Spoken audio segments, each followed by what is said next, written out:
I wasn't sure how long it was before I woke up. It might have been minutes, hours, or even longer than that. When I did wake up, I noticed I was in a room that was at least twice the size of mine and fancier than anything I'd seen in my life. The sheets and curtains looked to be made out of silk, and the bed, chair, vanity, and everything else in the room looked antique and expensive. I couldn't tell exactly what color things were because the light was off. When I got out of bed, I tried the light but quickly realized it didn't work. I also looked down at one point and realized I wasn't wearing my pink jeans and aqua-color top anymore. I was wearing a lilac-colored nightgown. I went and walked over to the mirror on the vanity and noticed that, at least from what I could tell, my dark brown hair hadn't had anything done to it. It was a little messy, but it hadn't been put up or anything. I also noticed that the vanity didn't look modern at all. It looked more like something from a long time ago, something from maybe even the Victorian era. If not then, it was something near there. In fact, when I looked at everything again, the whole room had the same Victorian feel to it. I went and walked over to the door after grabbing a robe from the wardrobe, not having to look and knowing where one was, wondering why that was, but not thinking about it much right then, or really rather preferring to find out where I was and who brought me there. When I went and tried the door, I found out it was unlocked. I also saw it was dark, except for a couple of candles on the walls I saw in the distance.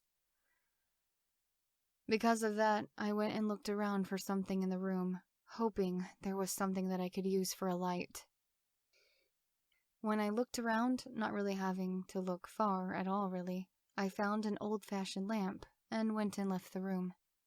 I went over to one of the candles I saw, then went and lit the oil and put the covering of the lamp back on. When I had it so that there was a decent amount of light coming from the lamp, I went and started walking down the hall.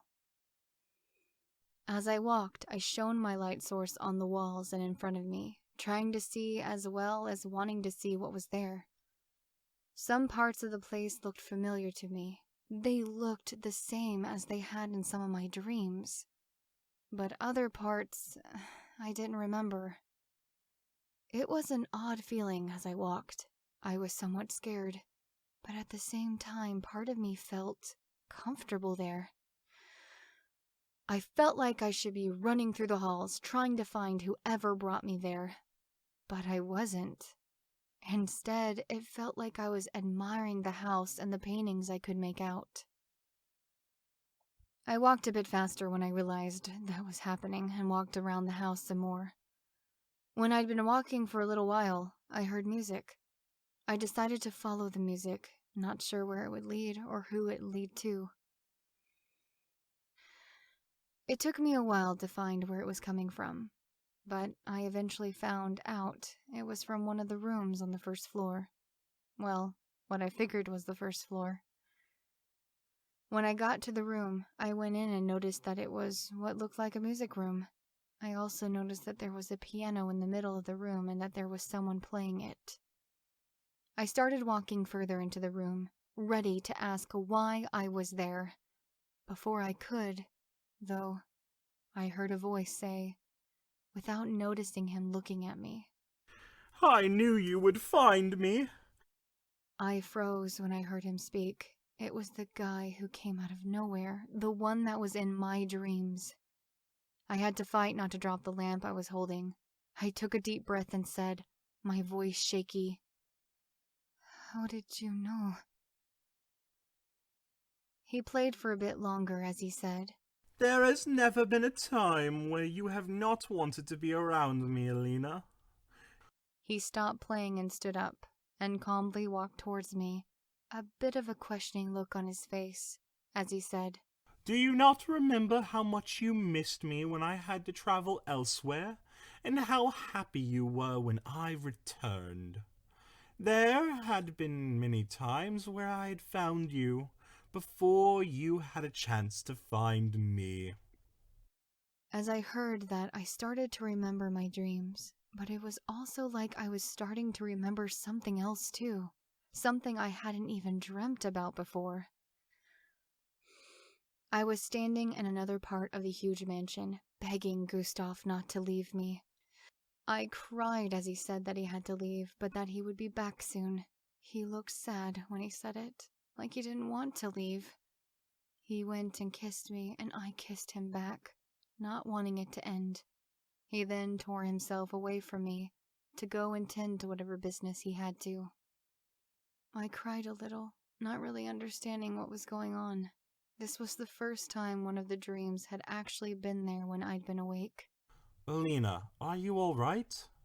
He asked me, looking concerned.